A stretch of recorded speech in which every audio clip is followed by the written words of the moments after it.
El coco azul. Teresa era mucho menor que sus hermanos, Eugenio y Sofía, y sin duda por eso la mimaban tanto sus padres.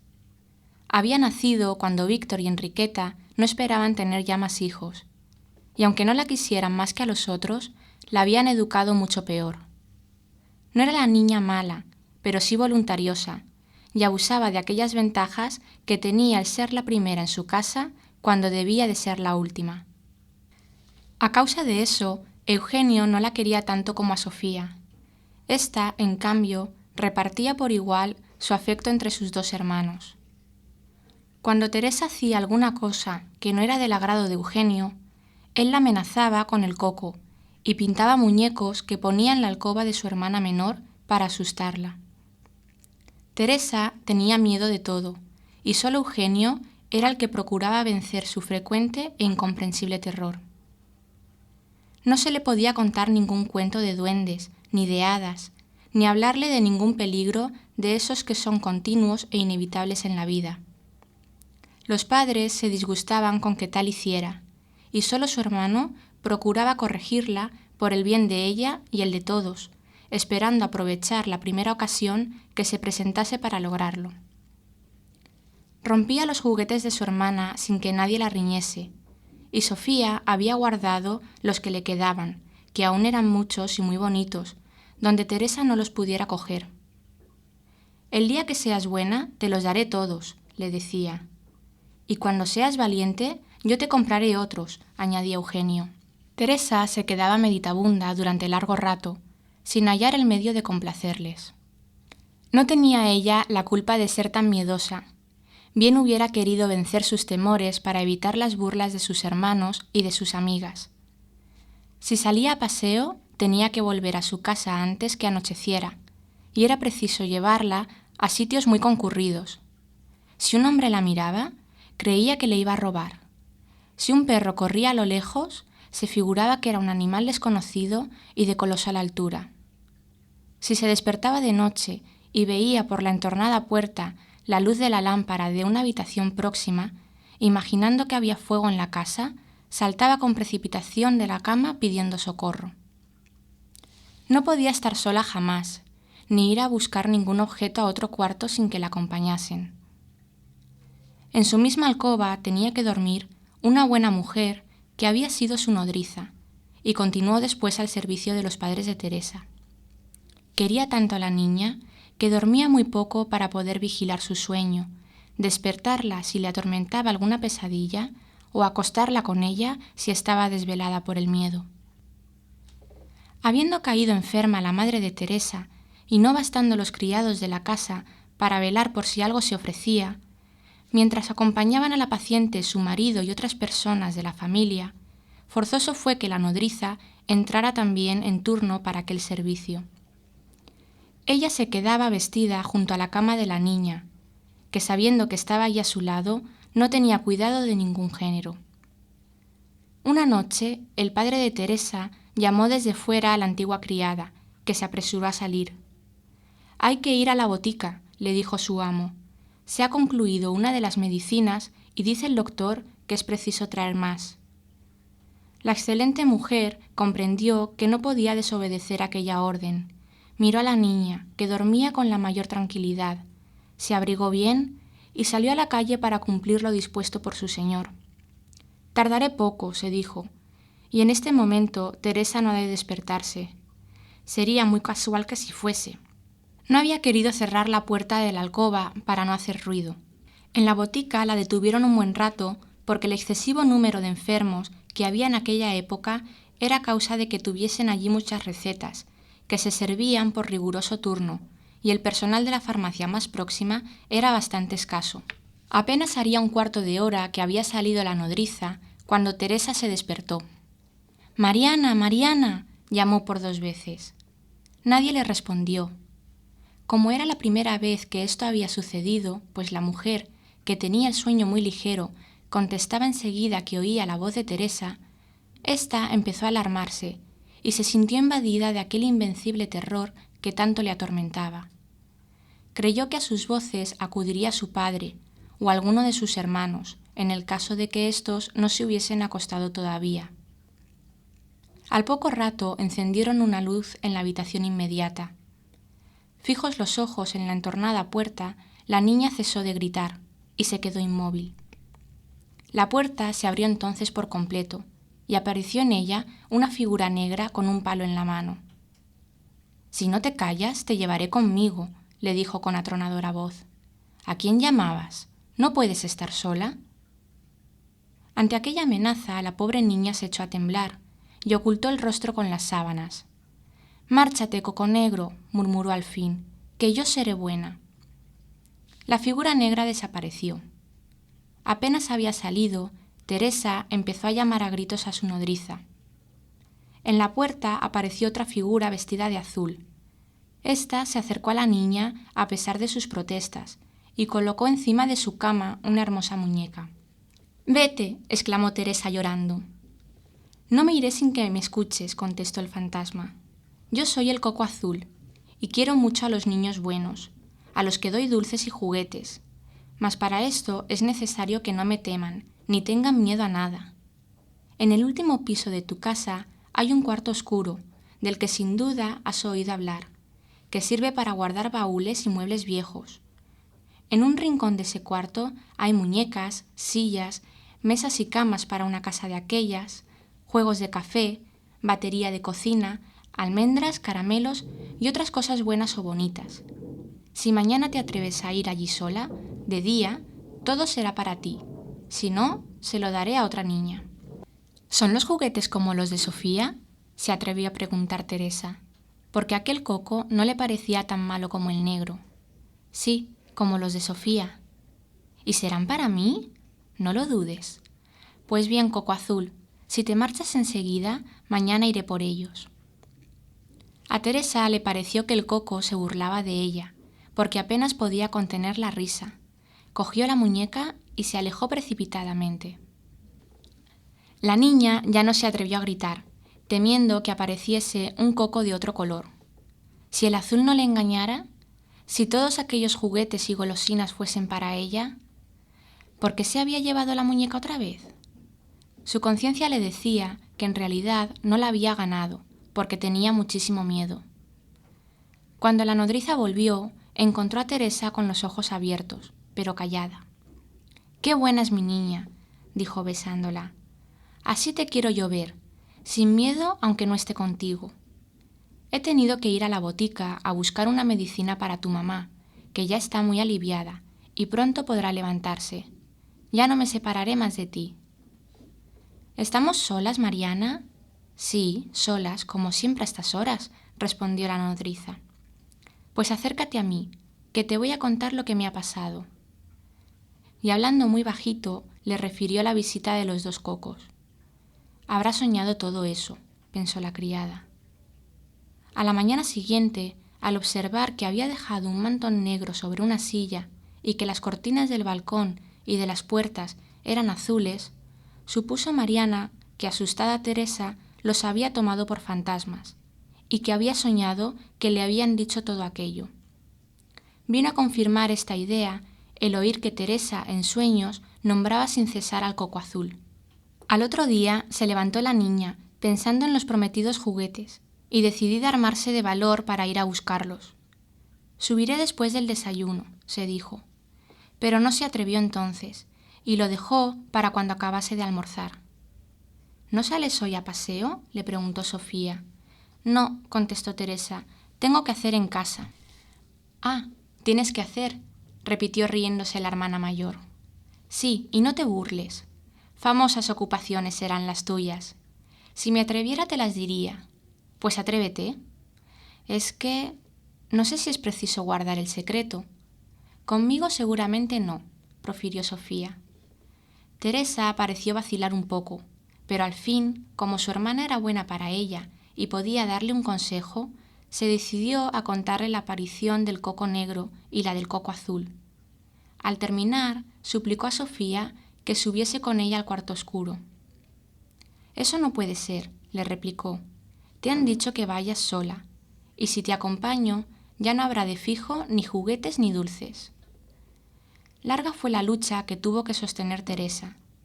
Varias veces llegó al primer tramo de la escalera, porque hasta él la llevó de la mano su hermana, pero no hubo medio de que pasara de allí. «Iré contigo hasta la puerta del cuarto», le dijo Sofía. Pero aunque subió con Teresa, no logró que la niña entrase sola. «Déjalo para mañana, a ver si tienes más valor», le aconsejó la otra. «Mañana no estarán los juguetes». «Puede ser que sí». Por la noche también tuvo Mariana que dejar sola a Teresa para acompañar un rato a la enferma, que había tenido un gran alivio en su dolencia, pero cuyo estado exigía siempre un cuidado asiduo. La niña se despertó y vio, como la noche anterior, al coco negro que la amenazó y al coco azul que la trató con dulzura. Tuvo menos miedo al primero y hasta se atrevió a mirar detenidamente al segundo. Aquel coco le era simpático y conoció que acabaría por familiarizarse con él. Prometió a la niña ir al día siguiente con ella al cuarto oscuro. Y en efecto, a las 10 de la mañana estaba esperándola en el primer descanso de la escalera, con su hermoso manto de cielo que le cubría desde la cabeza a los pies. Teresa se acercó al coco y subió con él hasta lo más alto de la casa. Al llegar allí abrió la puerta, y la niña vio que el cuarto estaba profusamente iluminado con velas y farolillos, y en el fondo estaban los juguetes ofrecidos, y otros muchos, y las golosinas que a ella más le agradaban. Encantada Teresa al ver todo aquello, empezó a saltar de alegría y a coger cuantos objetos pudo colocándolos en su delantal, para bajarlos a su cuarto en menos tiempo. El coco azul le ayudaba en su tarea, y allí apareció también el coco negro, para terminar más pronto. Cuando todo estuvo trasladado, como Teresa era ya una niña bien educada, dio las gracias a los cocos que le pidieron un beso. Ella cerró los ojos para no verles la cara, y obedeció. Entonces el coco negro y el coco azul desaparecieron.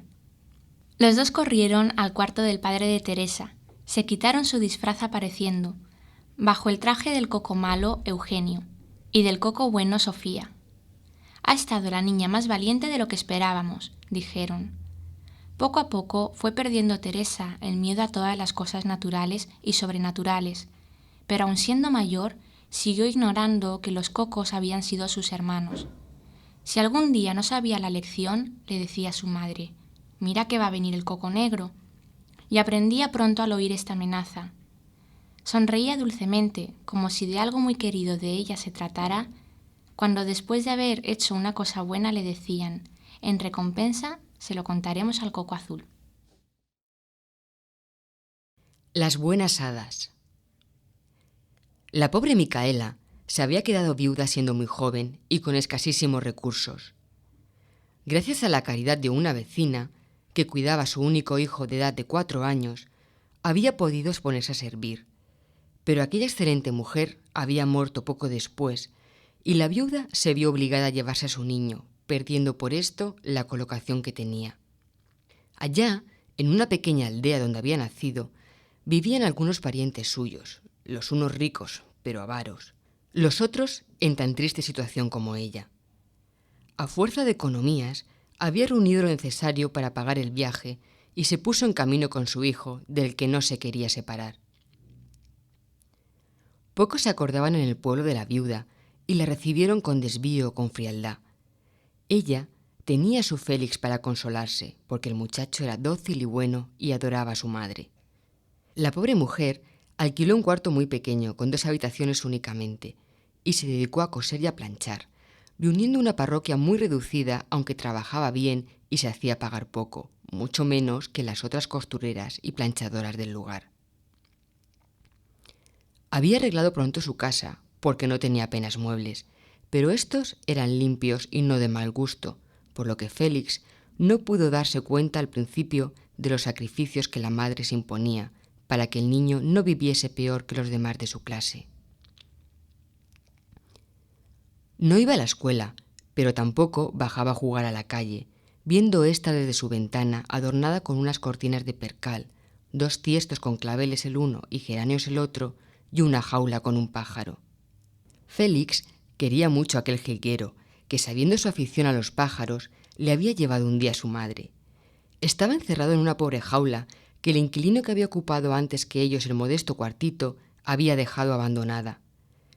Era de madera y de alambre, muy tosca, muy vieja y muy sucia, pero el muchacho, que no había tenido nada mejor, le parecía buena. La dificultad principal para el niño era el dar de comer al pajarito por la imposibilidad en que se hallaba de comprarle cañamones o alpiste. Le mantenía con miguitas de pan, no siempre tierno, y unas hojas de escarola que pedía de vez en cuando a una verdulera parienta suya. El jilguero conocía bien a su dueño y le saludaba con su alegre canto, más melodioso desde que tenía por vecinos a 2 canarios. La casa que había enfrente de la que habitaba Micaela era un bello edificio bastante antiguo, de severa fachada, anchos balcones en el piso principal, ventanas en el segundo y en el bajo, y en el centro de este una gran puerta con marco de piedra y sobre ella un escudo de armas. Durante mucho tiempo aquella casa había permanecido cerrada y desde hacía pocos días la ocupaba una ilustre señora, viuda de un duque y madre de 2 niñas. Los canarios pertenecían a estas. Apenas sí conocían en el pueblo a la madre y a las hijas. Las creían altivas y dichosas en su soledad, poco dispuestas a procurar el bien de aquellas gentes que casi en total dependían de ellas, ya porque las casas que ocupaban fuesen propiedad suya o porque tuviesen arrendadas tierras que les pertenecían de igual modo. Llegó una temporada muy mala para la pobre Micaela, que no encontró trabajo y la infeliz tuvo que pedir limosna para mantenerse ella y dar de comer a su hijo. Hubo un día en que no tuvieron más que un pedazo de pan. La madre dio la mayor parte de él al niño, que la comió con avidez. Pero aún no lo había comido todo cuando Félix se acordó de su jilguero. El pobre no había tomado nada desde la víspera y al muchacho le parecía más triste aquella tarde el canto de su pájaro. ¿Tendrá bastante con esta amiga hasta mañana?, se preguntó. No le dio más que la mitad de lo que le había destinado y se comió el resto, porque él también tenía mucha hambre. A la mañana siguiente llevó Micaela un pedazo de pan todavía más pequeño, y la lucha que sostuvo Félix para dar a su jilguero una parte de lo que él debía comerse fue todavía mayor.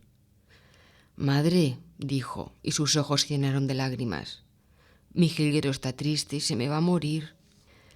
«Sí, niño mío», contestó Micaela, «pero él encontrará alimento mejor que tú. Déjale en libertad, que en el campo no falta nunca algo que mantiene a los pájaros. Hay frutas maduras, hay granos de trigo, hay insectos. Pero yo no veré más a mi jilguero, que se olvidará de mí. Si prefieres que se muera de hambre». Aquel día dieron a Micaela un plato de patatas guisadas que ella y su hijo comieron, pero el pájaro no las quiso probar. Al llegar la tarde, Félix se asomó llevando en la mano la jaula que encerraba al jilguero. Le sacó, le dio muchos besos, le puso con cuidado en la ventana y, sin ver lo que el pájaro hacía, porque el llanto oscurecía su vista, se metió precipitadamente en su cuarto, sintiendo la primera pena para la que no hallaba consuelo. Cuando se calmó un tanto, volvió a asomarse y vio que el jilguero había desaparecido. «Ya habrá comido algo», murmuró. «Al menos él no se morirá de hambre». Los tiempos malos seguían y en balde buscaba a Micaela una colocación. Ella se contentaba con poco. Si tuviese 2 o 3 duros, habría podido comprar cintas, hilos, botones y otros objetos para venderlos en el pueblo y sus alrededores. Todo era empezar y no dudaba que lograría reunir una buena parroquia, porque le bastaría una pequeña ganancia. Sus parientes no quisieron prestarle aquella insignificante cantidad por temor de que no se la devolviera. Una mañana, al levantarse Félix, vio que por debajo de la puerta de su casa habían echado un pliego encerrado en un sobre. Se lo llevó a su madre, que sacó de él un papel color de rosa. «¿Qué pone ahí?», preguntó el niño.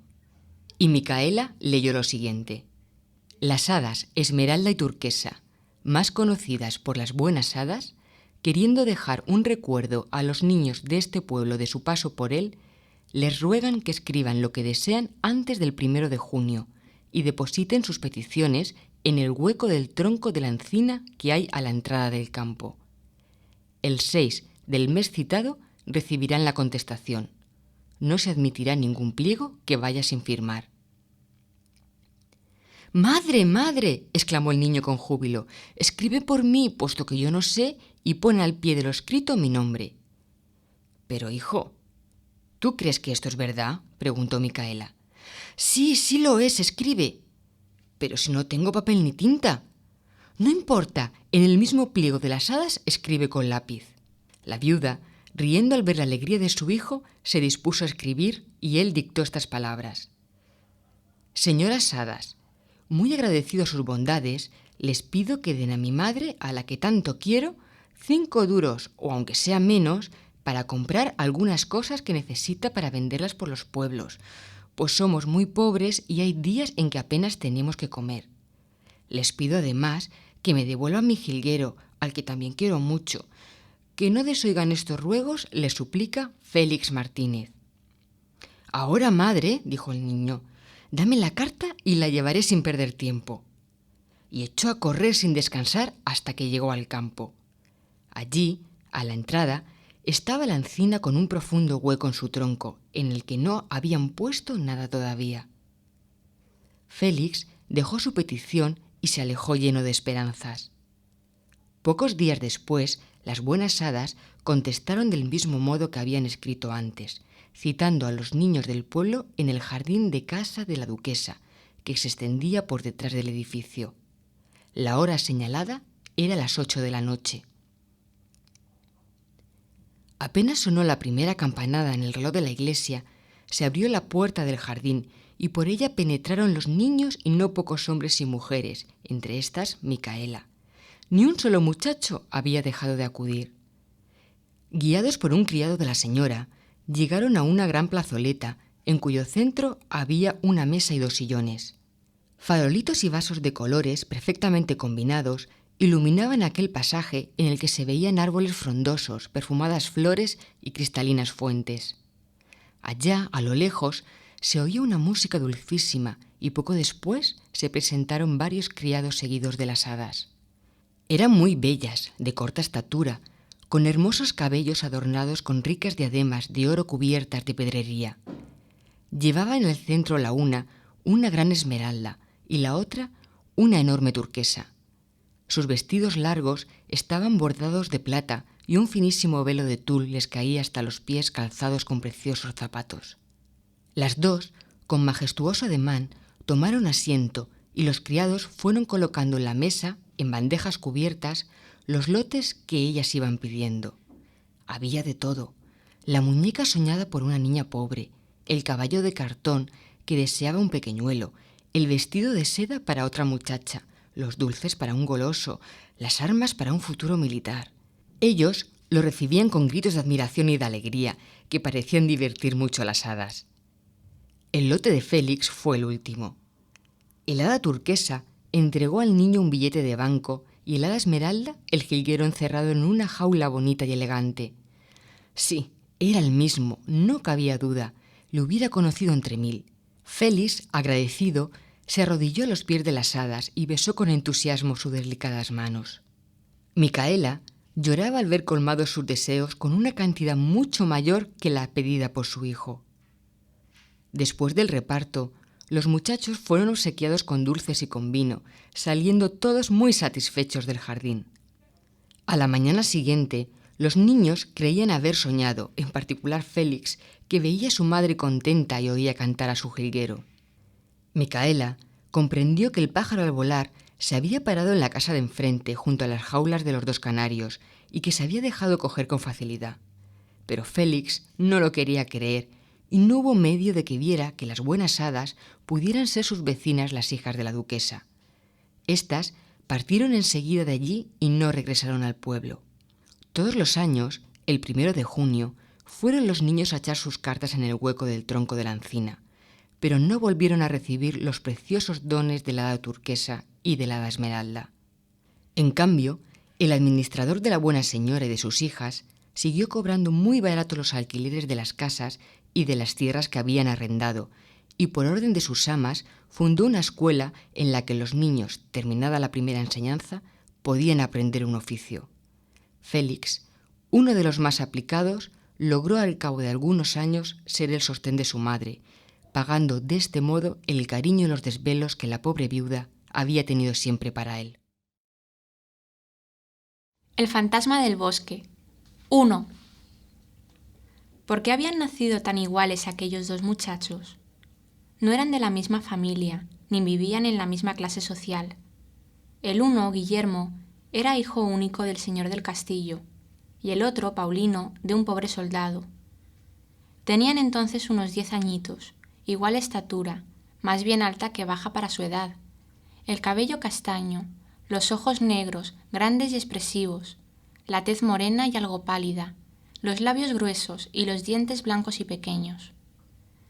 Decíase que la madre de Paulino tenía veneración por la castellana, encontrándole una notable semejanza con la Virgen que en un cuadro antiguo trazara un hábil pintor, y que se veneraba en la vieja iglesia de aquel pueblo, y que así como Guillermo era el vivo retrato de la castellana, Paulino se parecía al niño Jesús que tenía la Virgen en sus brazos, igual en el rostro a la santa imagen que tanto había mirado su madre antes de darle a luz. Si en la parte física se asemejaban los dos niños, no ocurría lo mismo en la moral. Guillermo era bueno, caritativo y amable. Paulino, adusto, retraído y envidioso. La castellana daba a la mujer del soldado las prendas poco usadas por su hijo, y Paulino vertía amargo llanto al ponerse aquellas ropas de desecho. ¿Por qué no habría de ser él hijo de padres ricos y nobles como Guillermo y tener caballo, coche y juguetes? ¿Había alguna razón para que todos saludaran con cariño y respeto a aquel muchacho de su edad y a él no se dignaran mirarle siquiera? Cuánto odiaba a aquel ser afortunado, nacido el mismo año que él, pero halagado por los dones de la fortuna, mientras Paulino carecía hasta de lo más necesario para vivir. Tuvo un inmenso júbilo cuando supo que Guillermo, por deseo de su padre, iba a ser enviado a un colegio en el extranjero. Así al menos no le vería. No pasaría el disgusto de saber que aquel niño tenía todas las ventajas sobre él, porque estudiando también se distinguía por su aplicación y su talento. Un enemigo del dueño del castillo llamado Antolín, hombre de malas costumbres y corazón perverso, contribuía a excitar a Paulino y avivaba aquel odio que ni Guillermo ni sus padres conocían. Él también envidiaba a aquel opulento señor, al que debía varios favores. Llegó el día de partir el niño al colegio, y Paulino, después de despedirse de él, volvió a su casa más triste y preocupado que de costumbre. No por haberse alejado Guillermo, fue el otro muchacho más feliz. Oía hablar a cada paso de sus brillantes estudios, de sus exámenes, que habían causado la admiración de cuantos los habían presenciado, de las simpatías que despertaba. Al fin, tuvo la inmensa alegría de que los dueños del castillo se fuesen a vivir a una ciudad próxima, mientras él permanecía con sus padres en el pueblo. Poco después, habiéndose declarado una guerra, el soldado partió en defensa de su patria. La pobre esposa, casi ciega de tanto coser y de tanto llorar, pasaba una vida bien triste, porque Paulino, al que cada día disgustaba más su modesta vivienda, no acompañaba sino muy contadas veces a su madre. 2. Un día que el niño había salido de su casa con objeto de coger nidos en el campo, prolongó su paseo más de lo debido, llegando a un sitio que no conocía. Cansado, se sentó en un banco de piedra y así le sorprendió la noche. Era aquel un paraje tan solitario que no había visto a nadie cruzar por él durante el tiempo que había permanecido allí. De repente divisó algo blanco, más alto que una persona, que se adelantaba hacia el banco. Era un fantasma gigantesco, sin cara, sin brazos y sin pies, una enorme sombra blanca que a Paulino le pareció que debía de haberse desprendido de los peñascales. Aunque era valiente, aquello le causó cierto espanto, el temor que produce siempre lo desconocido. Ya había él oído hablar en el pueblo de aquella extraña aparición, pero había tenido la suerte de no encontrarla nunca. Era el terror de los pacíficos habitantes por sus continuas exigencias. Si no le daban dinero, maltrataba a los infelices que pasaban por el campo después de vender los productos de sus huertas en la villa cercana. Calumniaba a las mujeres insultaba a los hombres, pegaba a los niños, y nadie se atrevía a hacerle frente, creyéndole la mayor parte de los aldeanos el alma de un bandido famoso que hubo allí en otro tiempo, y que no quería recibir ni el mismo Satanás en su reino. Sin poder huir, Paulino se detuvo, esperando que el fantasma le hablase. ¿Quieres ser rico?, le preguntó. ¿Quieres ser feliz? ¿Quieres ocupar el lugar de Guillermo? El niño no se atrevió a contestar. De tu respuesta afirmativa o negativa depende tu porvenir. ¿Quieres? Sí, murmuró al fin el muchacho. Pues ve a casa de Antolín y allí te explicarán lo que has de hacer. Paulino se alejó rápidamente, en tanto que el fantasma se internaba en el bosque. Cuando el niño llegó a la casa de Antolín, halló a la mujer de éste, a la que llamaban en el pueblo la bruja, sentada delante de la puerta. Al ver a Paulino, le habló con cariño y le hizo entrar en su casa. ¿Dónde está tu marido?, preguntó él. Ha ido hoy de caza y hasta las 11 no volverá, respondió ella. Pero entra, que yo te recibiré como Antolín. Tú podrás explicarme todo lo que quieras. Hizo sentar al muchacho y le habló así. El padre de Guillermo envió el cochero al pueblo para que recogiese a su hijo que volvía de su colegio a pasar las vacaciones en la ciudad donde su familia habita. El padre no pudo ir a buscar al niño, ni tampoco su madre, que está enferma. El cochero era de toda confianza, y hasta el citado pueblo fue Guillermo desde el colegio, con uno de los profesores, que regresó enseguida a su país. Pero he aquí que, sin saberse por qué causa, el caballo se asustó y salió desbocado, tiró al cochero del pescante y por último volcó el carruaje. El cochero, temeroso de que le achacasen la responsabilidad de lo ocurrido, huyó, y el niño, malherido, fue recogido por nosotros. Tú eres pobre y desgraciado, y tienes ambición. Si quieres ser rico y feliz, ponte la ropa de Guillermo, hazte pasar por él, y éste, vivo o muerto, ocupará tu lugar. La tentación era muy grande para que Paulino resistiera a ella. Vio a Guillermo que estaba acostado en una pobre cama, pálido, perdido el conocimiento, y creyó que le quedaban pocas horas de vida. Puesto que el niño iba a morir, ¿qué perjuicio podía causarle aquella sustitución? Antolín, que llegó a su casa poco después, acabó de convencerle. Paulino se despojó de su humilde ropa y se puso la de Guillermo, que parecía hecha para él. La bruja le peinó como el otro niño y el parecido aún fue más notable. En pago de este servicio, le dijo Antolín, me darás todo el dinero que puedas. Si dejas de hacerlo, descubriré la verdad y te volverás a tu casa después de recibir un castigo.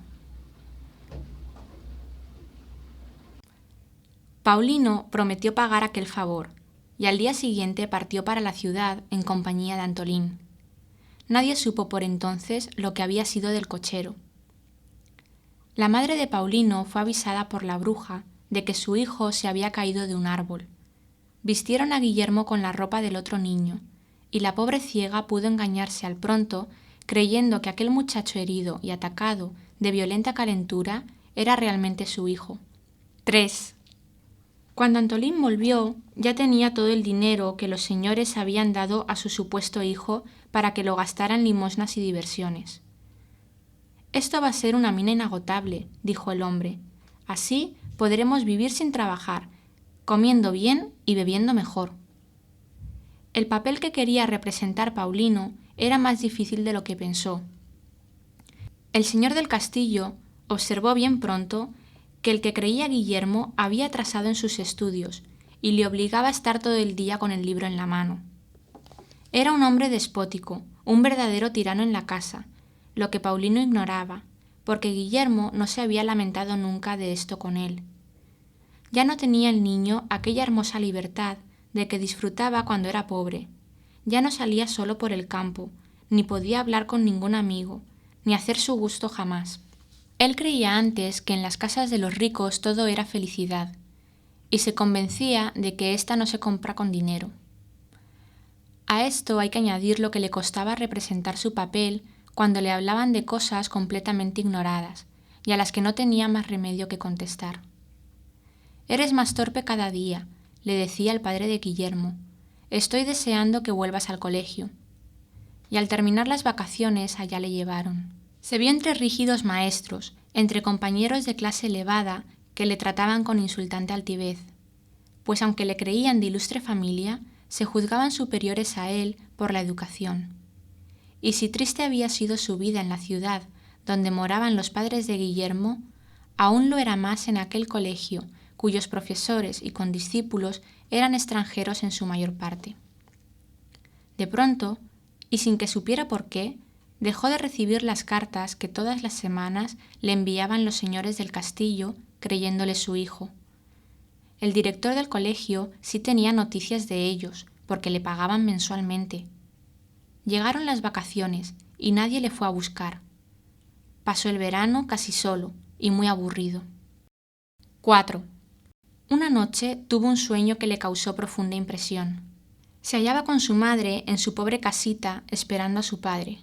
Aquella le acariciaba como en otros tiempos, y él era feliz pensando en que si le faltaban riquezas, le sobraba cariño. Después llegó el soldado cubierto de laureles, y mientras le refería sus hazañas, miraba a su hijo con ternura, y luego le entregaba un reloj de oro, un bastón y otros objetos. Pero de repente aparecía el fantasma, y arrancaba al niño de los brazos de sus padres para arrojarle a un precipicio. Se despertó sobresaltado, y entonces pensó en lo mucho que sus verdaderos padres le amaban, en las privaciones que por él se habían impuesto, arrepintiéndose sinceramente de sus faltas. ¿Pero cómo remediar estas?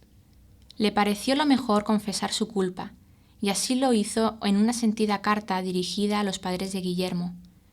15 días después, enviaron en su busca a un criado con el que partió para su pueblo. Con qué placer volvió a ver éste. Sus altas montañas, sus hermosos bosques, sus arroyos de agua cristalina, sus poéticas casitas y el soberbio castillo del que había querido ser amo. Se dirigió ante todo a su antigua morada, donde le esperaba su madre ya restablecida de su dolencia, y su padre, que había ganado grados y cruces en el campo de batalla. Ambos le concedieron pronto su perdón. Allí supo que poco después de partir al colegio habían averiguado los señores del castillo el accidente ocurrido a su hijo por la llegada del cochero, que había estado enfermo de gravedad, que Guillermo también les había escrito y que no dudaron que era Paulino el que habían enviado al colegio y su hijo el que estaba en el pueblo con la mujer del soldado. Después supieron la intervención de Antolín en el asunto, disfrazado de fantasma para engañar mejor al niño, y por esto y por otros delitos habían sido presos su mujer y él. Decidieron dejar a Paulino en el colegio hasta que se arrepintiera de su falta, sin darle parte de lo ocurrido. Guillermo perdonó de todo corazón al que siempre quiso como a un amigo. Desde entonces Paulino fue feliz en su casa, en la que ya no se vivía con la estrechez de antes a causa del ascenso del soldado oficial, y comprendió que la dicha no consiste en vivir en la opulencia, sino en el cariño puro y desinteresado, en la paz de la familia, en la conformidad con la suerte, y que lo mismo puede albergarse en la casa del rico que en el humilde hogar del pobre. El gato negro.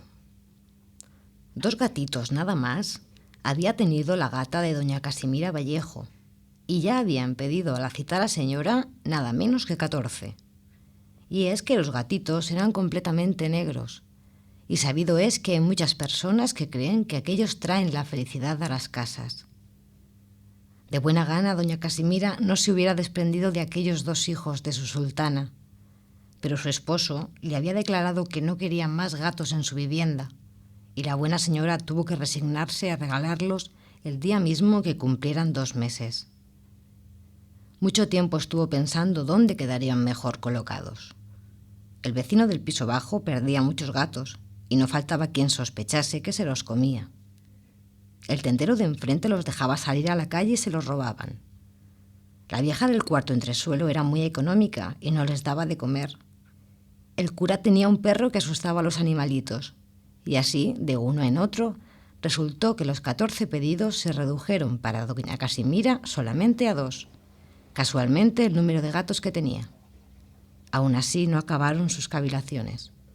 Moro, el más hermoso y más grave de los 2 gatitos, convendría mejor a doña Carlota, la vecina del tercero de la izquierda, que tenía una hija muy juiciosa a pesar de sus cortos años. Pero Fígaro, así nombrado por el marido de doña Casimira, por haberle hallado un día jugando con su guitarra, cuyas cuerdas sonaban no muy armoniosamente, Fígaro, que según decían, tenía una vaga semejanza con el barbero del número 8 de aquella calle, por lo que le había merecido 2 veces ser llamado de aquella manera, no estaría del todo bien en casa de don Serafín, cuyos niños eran muy revoltosos y trataban con dureza a los animales.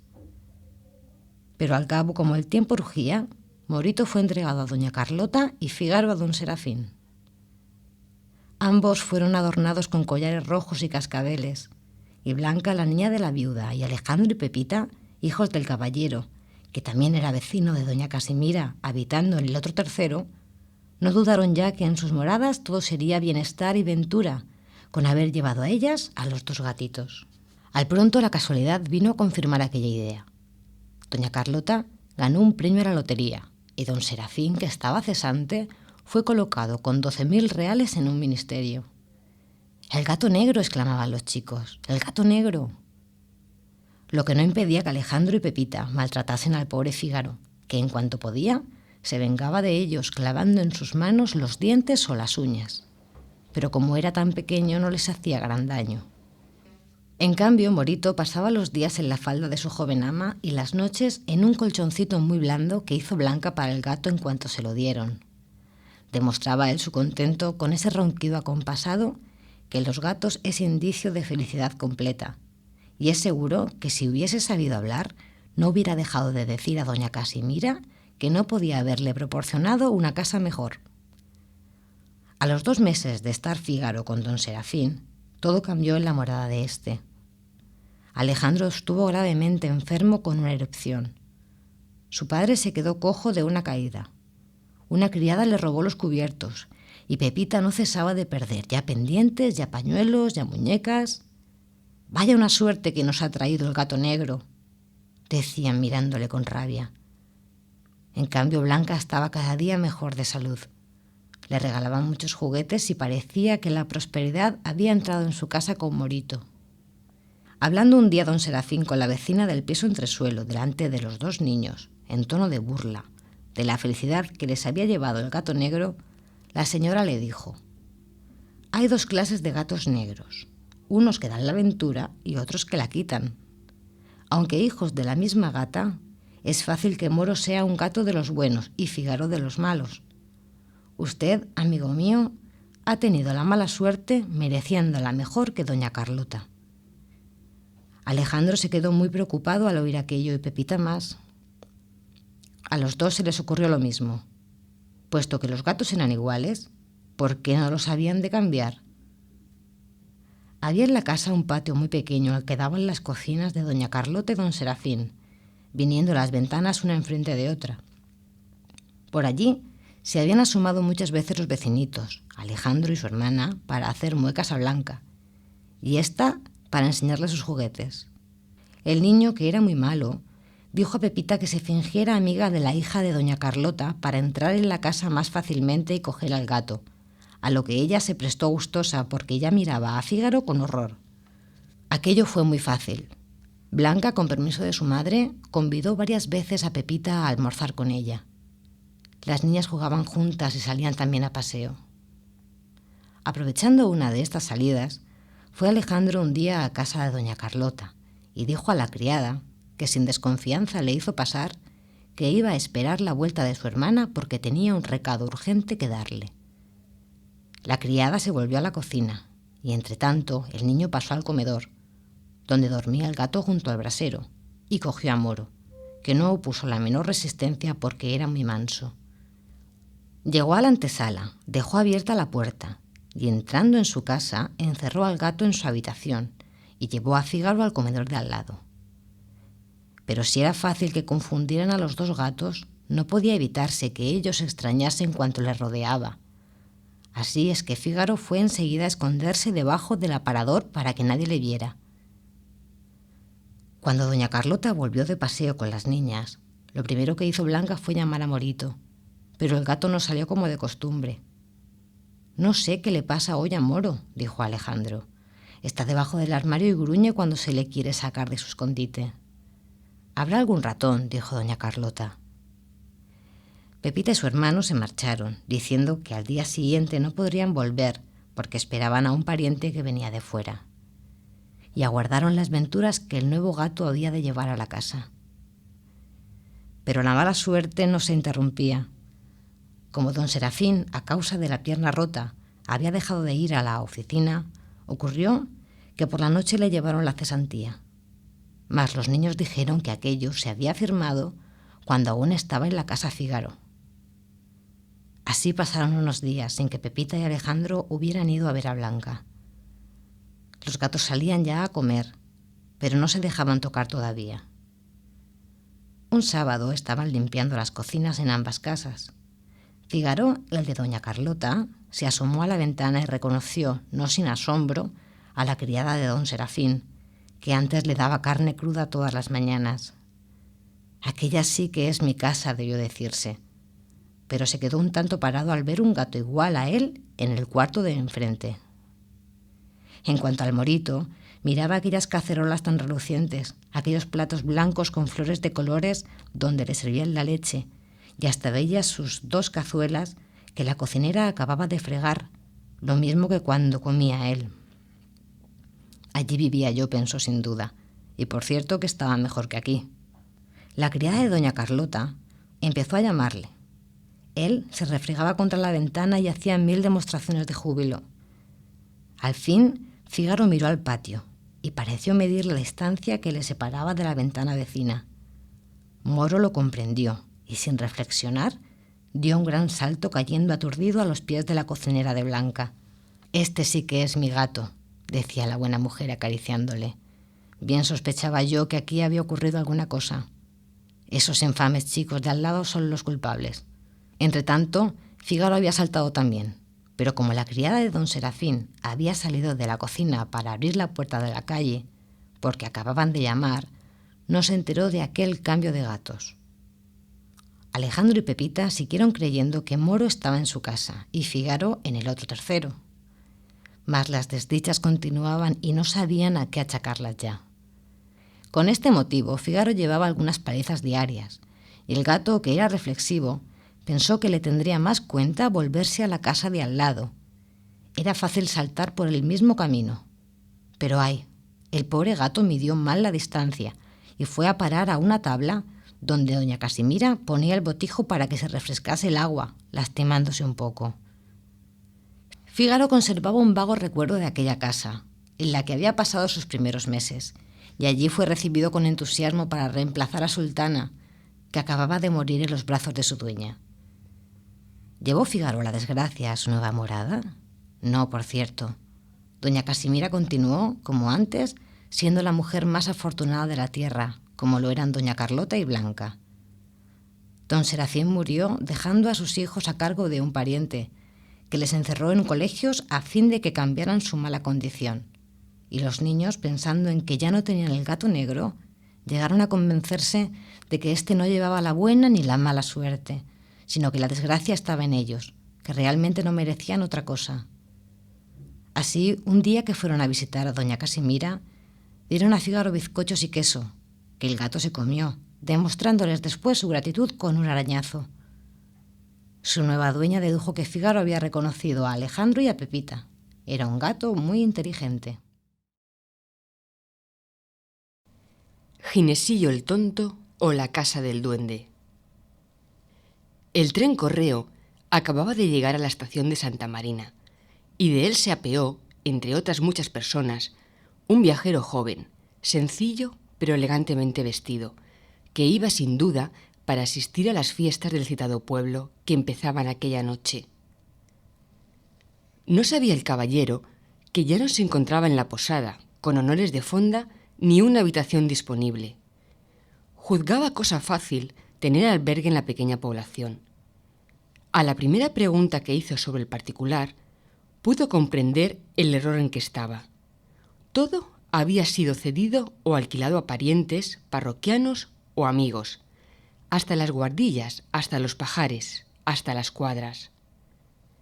«¿Qué voy a hacer si no hallo dónde pasar la noche?», se preguntó el viajero. Andando a la casualidad, vio en una calle estrecha, fea y sucia, una casa muy vieja, compuesta de 2 pisos, con ventanas, detrás de la que se extendía un mal cuidado jardín. Todo parecía indicar que el citado edificio estaba abandonado por completo. Los cristales cubiertos de polvo y telarañas, los muros en estado medio ruinoso, la puerta un tanto desvencijada.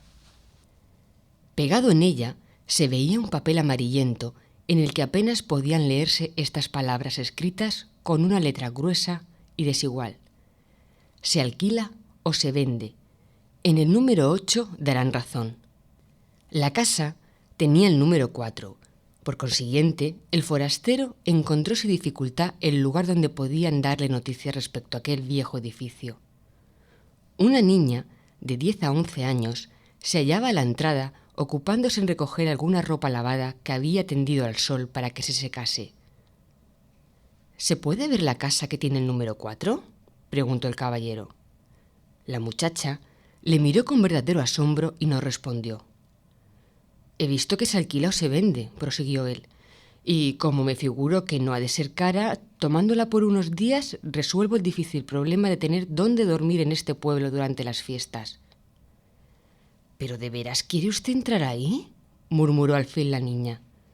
«Si no hay inconveniente». «Inconveniente no, pero...». «Explícate con claridad», dijo el viajero, viendo que ella no proseguía. «Es el caso», repuso la niña, «que esa casa, llamada la del duende, no se abre hace lo menos 20 años, y durante ese tiempo nadie ha venido a pedir a mi padre la llave para verla». «¿Y por qué se llama del duende?», interrogó el joven. «Ah, no es sin razón, caballero. Vivía en ella hace mucho tiempo un avaro muy viejo y muy rico. Tenía guardado su oro en un agujero que nadie conocía, y a pesar de esto, él notaba que las monedas iban disminuyendo poco a poco. Un día se escondió para sorprender al ladrón y vio que era un duendecillo muy pequeño. Cuando el avaro quiso acercarse a él, el duende desapareció como por encanto. Desde entonces, el viejo vivió con gran desasosiego y algunos dijeron que se había vuelto loco, siendo su manía que le robaban. Lo cierto es que una mañana amaneció muerto y aún que se dijo que se había suicidado en un acceso de locura. Nadie dudó en el pueblo que el duende le había asesinado para robarle, pues no se encontró nada de su dinero. La casa quedó abandonada, habitándola solo el duende, que continúa en ella aunque no le ve nadie. ¿Y cómo se sabe que continúa? Porque durante la noche se ilumina todo el piso alto y porque cuanto se le pone a la puerta desaparece al dar las 12. Y siguió contando al forastero cómo para apaciguar al duende era preciso hacerle obsequios de más o menos valor, pero que él admitía siempre. Si enfermaba una gallina, para que no muriese, la dueña depositaba una cesta con algunos huevos a la puerta de la casa del duende. Si era una vaca, se le ponía una cantarita de leche. Si se presentaba mal la cosecha, se hacía el ofrecimiento que más adelante se cumplía si resultaba buena o aún mediana, de darle un saco con el mejor trigo. El duende aceptaba las ofertas y tenía la amabilidad de devolver, pero vacíos, la cesta, la cantarita y el saco. Nadie le veía cuando recogía los regalos, porque salía tan tarde, nada menos que a las 12 de la noche, cuando allí todo el mundo se acostaba a las 9 en verano y a las 8 en invierno. A pesar de estas noticias, el forastero insistió en que quería pasar allí la noche, y la muchacha le dijo que esperase a que su padre llegara para que le entregase la llave. Antes de que esto ocurriese, apareció en aquella calle un grupo compuesto de una docena de chicos que perseguían a un pobre niño de fisonomía dulce y simpática, vestido humildemente con un pantalón remendado y una blusa azul algo descolorida por el uso. Iba sin gorra y llevaba los pies descalzos. «Ahí viene Ginesillo el tonto», murmuró la niña. «¿Y quién es el que tal nombre lleva?», preguntó el caballero. «Es el hijo de la tía Micaela, viuda de Nicolás el tonto». «¿Y son todos tontos en esa familia?». «Si el padre lo era, ¿qué quiere usted que sea el hijo?». Entretanto, los muchachos empujaban a Ginés hacia la casa del duende, resistiéndose el niño, en cuyo rostro se marcaba un profundo terror acercarse allí. «¡Que le haga una visita al duende!», exclamó un chico. «Ofrezcámosle a Ginesillo para que se acaben los tontos del pueblo», añadió otro. «Y que se quede con él y no devuelva más que la blusa», prosiguió un tercero. «Metámosle por una ventana que tenga los vidrios rotos», dijo el primero que había hablado. El viajero tuvo que intervenir en el asunto, y gracias a su energía, los muchachos dejaron en paz a Ginesillo. Este, apenas se vio libre, echó a correr, no sin dirigir antes una mirada de gratitud a su defensor. Poco después llegó el padre de la niña, que entregó al joven la llave de la casa del duende para que la viera. Era un edificio feo y sin comodidades de ningún género en su interior. Solo dos cosas excitaron la atención del caballero. La primera, que en una de las guardillas había un catre con un colchón en el que se notaba que una persona había dormido, y la otra, que en la cocina se veían restos de comida y en una de las hornillas algunos carbones que parecían haber sido apagados poco antes. Aquello no podía ser del tiempo del avaro, muerto hacía nada menos que 20 años, y si había dicho verdad la muchacha, nadie había entrado allí después de aquel trágico suceso. En otra pieza del piso principal vio una cama algo mejor que la de la guardilla, que pensó elegir para pasar la noche. El resto del mobiliario estaba deteriorado y cubierto de polvo. El forastero alquiló la casa por 15 días, pagó adelantado y se fue luego a comer a la posada. Al pasar por la calle peor del pueblo, vio a la entrada de su mala choza a Ginesillo el tonto y a su madre, una pobre mujer de la que todos se burlaban, igual que de su hijo, por lo que produjo al caballero la más profunda compasión. Después de cenar y presenciar una parte de las fiestas nocturnas, el joven se dirigió tranquilamente hacia la casa llamada del duende. Al divisarla de lejos, le pareció que en efecto el piso superior estaba iluminado, pero al acercarse más, advirtió que era el reflejo de la luna en los cristales, puesto que al llegar junto a la casa, aquella luz había desaparecido. «Todo será lo mismo», murmuró el joven. «En esto no debe haber una palabra de verdad». Delante de la puerta vio una jarra con miel, una cesta con fruta y una botella con vino. Abrió, subió la escalera y entró en el cuarto que había elegido para la alcoba. Allí había una bujía, pues había comprado un paquete de ellas en el pueblo, y se echó vestido en la cama. Al mirar su reloj, vio que marcaba las 11:30, y recordando que el duende recogía a las 12 sus provisiones, se asomó a la ventana y estuvo en acecho, cuidando de no llamar la atención ni asustar al habitante de la singular casa. Al sonar la primera campanada, el joven notó que la puerta se abría sin ruido y que un brazo corto, que terminaba en una mano pequeña, cogía la jarra primero y después la cesta y la botella. Una vez hecho esto, volvió a cerrar despacio y el caballero oyó unos ligeros pasos por la escalera. Apagó su bujía, pero cuando se acercó a la puerta de su alcoba, no vio nada ni pudo averiguar más. Aunque no muy tranquilo, volvió a echarse en la cama y después de luchar algunos minutos con el sueño, se quedó profundamente dormido. A la mañana siguiente, vio la jarra, la cesta y la botella vacías junto a la puerta de la casa. A nadie dijo lo que había ocurrido el día precedente. Se pasó la tarde disfrutando de todas las fiestas y hasta muy entrada la noche no regresó a su nuevo domicilio. Le pareció indigno el temor que había sentido el día antes y decidió hacer algunas averiguaciones respecto al duende. Pero, aunque se asomó a las 12, registró la casa y observó todos los rincones, no hubo nada de particular y llegó a pensar que lo visto la noche anterior había sido un sueño. A la siguiente se disponía a echarse en la cama cuando oyó en la pieza de arriba ligero rumor de pasos. «¿Será algún gato?», se preguntó el forastero. Solo un duende podría andar de esa manera. Es preciso que suba despacio y que me entere bien de lo que pasa. Dejó transcurrir un cuarto de hora y luego, procurando hacer el menor ruido posible, subió la escalera y llegó a la guardilla, pero no encontró a nadie allí. A la noche siguiente ocurrió lo mismo respecto a los ligeros pasos, y cuando se dirigía hacia la escalera, halló ante sí la puerta cerrada con llave que le impidió seguir sus investigaciones. No dudó ya que el duende sabía su presencia en la casa y que huía de él. Así es que decidió esconderse para sorprender al que se ocultaba. Al otro día, en vez de permanecer en su cuarto, se quedó en la guardilla detrás de la puerta. Apenas había pasado una hora, oyó las leves pisadas y el duende penetró en su alcoba, donde no encendió luz. Al caballero le pareció un hombrecillo de corta estatura, pero no hubiera podido asegurar nada porque apenas se veía en la habitación, débilmente iluminada por un plateado rayo de luna que penetraba por las rendijas de la ventana. El joven sacó entonces una bujía que había llevado, aplicó una cerilla y no pudo contener un movimiento de sorpresa al ver echado ya en el catre a Ginesillo el tonto.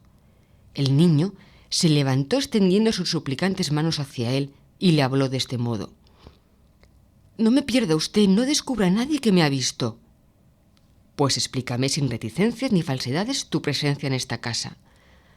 «Sí, señor», balbuceó el niño. «Siéntese usted y se lo diré todo». Y cuando el forastero hubo ocupado la única silla que había allí, empezó la historia en estos términos: «Usted sabe bien que en todos los pueblos hay algún pícaro que se finge tonto, y el de Santa Marina hace 20 años robó al señor que vivía en esta casa sin que nadie lo sospechase. Mi padre, que lo vio, no quiso delatarle porque había sido amigo suyo, pero desde entonces se le halló más preocupado y más silencioso cada día, por lo que al morir el ladrón, a quien no aprovechó el robo, pues apenas vivió 3 meses después de cometerlo, fue tenido él por tonto también. Mi pobre padre sufrió mucho con eso, porque nadie quería darle trabajo y se vio obligado a gastar poco a poco sus economías. Apenas murió, después de una breve enfermedad, mi madre tuvo que ponerse a servir para mantenerme, y yo heredé la fama de tonto que tenía mi padre por mi carácter tímido y medroso. Cuando fui mayor, pensé sacar partido de lo que llamaban mi tontería, en provecho de mi madre. El pueblo entero se ríe de mí, me dije, pero yo me reiré más de él. Y una noche me introduje en la casa del duende, y vi que no había en ella nada extraño, y que mi madre y yo podíamos dormir perfectamente, dejando bien cerrada nuestra choza, ella en la cama del avaro, y yo en el catre donde descansaba un criado a quien después echó. Estas noches usted le ha quitado la cama a mi madre, que se ha quedado en nuestra cabaña. Entramos aquí por la puerta del jardín, pues tenemos todas las llaves de la casa que el ladrón, que las mandó hacer, se dejó un día olvidadas en la nuestra después de cometer el robo. Y contando una historia hoy, inventando un suceso raro mañana, logré que nadie dudase de la existencia del duende y que le hicieran ofrecimientos de huevos, pan, leche y otras cosas con las que nos mantenemos mi madre y yo. Lo que los dos ganamos trabajando, cuando hay en qué, lo ahorramos, y el día que tengamos bastante dinero nos iremos muy lejos para vivir en paz. Esto es cuanto puedo decirle, caballero. Pero eso, dijo el joven, no me explica tu terror cuando querían encerrarte en la casa del duende. Era fingido, yo no temía nada. Pues entonces eres un gran actor. Sí, señor, pero encargado siempre del papel de tonto. El forastero le prometió callar y lo cumplió, dándole antes de marcharse una cantidad de dinero para que el niño y su infeliz madre pudieran dejar más pronto aquel lugar y la miserable vida que en él llevaban. Les ofreció también su apoyo para que lograran trabajar sacando buen producto en la ciudad que él habitaba. Al día siguiente pudo ver cómo se burlaban del chico los muchachos, pero al partir llevaba la convicción de que la persona más inteligente de Santa Marina era aquel niño a quien llamaban Ginesillo el tonto. El pozo mágico. Una tarde, que los padres aún no habían vuelto de trabajar en el campo, se hallaba Juanito en su bonita casa compuesta de 2 pisos, al cuidado de una anciana encargada de atender a las faenas de la cocina, mientras sus amos procuraban sacar de una ingrata tierra lo preciso para el sustento de todo el año. La casa era el solo bien que los dos labradores habían logrado salvar después de varias malas cosechas. Era herencia de los padres de ella, y por nada del mundo la hubieran vendido o alquilado.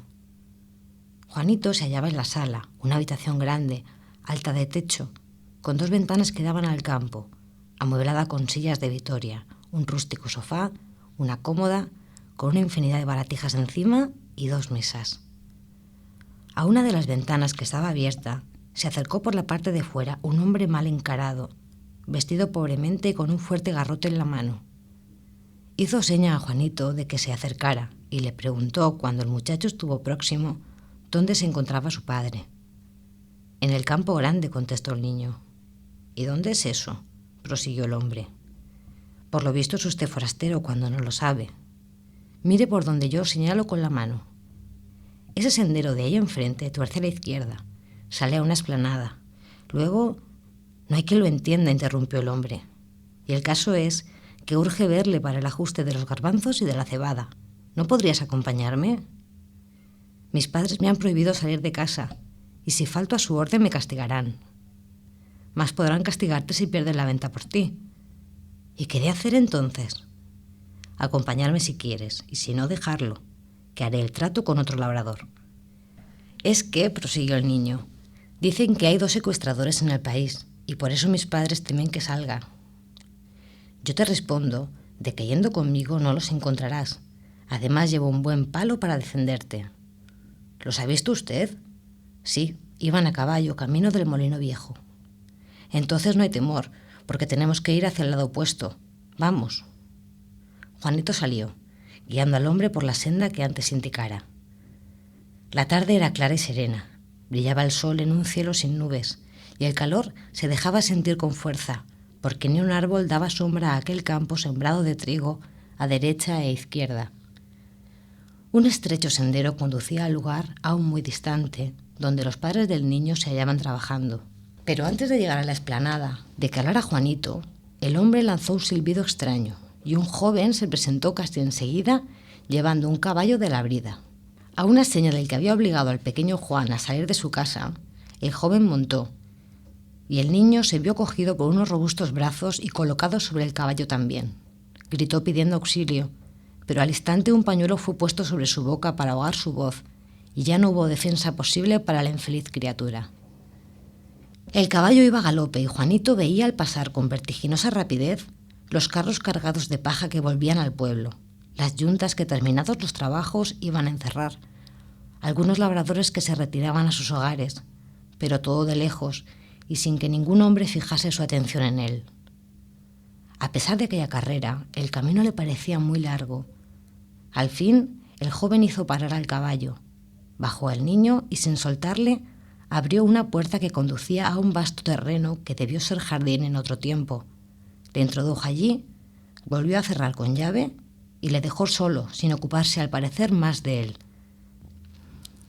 Juanito no pudo contener sus lágrimas al ver las altas tapias que hacían de aquel paraje una prisión de la que era imposible huir. Anduvo después largo rato, hasta que rendido se paró en un ángulo del terreno, donde había un pozo rodeado de jaramagos y florecillas silvestres. Aquel sitio inculto tenía un misterioso encanto para él. Llegó la noche y, cansado, sintiendo hambre y sed, se echó no lejos del pozo y al fin se durmió. A la mañana siguiente, uno de los bandidos, el primero que vio, fue a despertarle y le obligó a firmar un papel para su padre en el que le decía que los secuestradores le matarían si no les entregaba 500 duros por su rescate. «Y es la verdad», añadió el hombre, «si no pagan te tiraremos a ese pozo». Los labradores en balde buscaron aquel dinero. En tan breve plazo nadie quería comprarle su casa ni dar nada a préstamo. Juanito, que no había comido desde el día anterior, sentía indefinible malestar y a veces le parecía que una nube velaba sus ojos. Llegó la noche y los bandidos no aparecieron. El niño se acercó al pozo y, cosa rara, creyó ver que en el fondo brillaba una luz. ¿Estaré soñando?, se preguntó Juan. Y siguió mirando, pero el pozo era muy hondo y no se veía si tenía agua o estaba seco.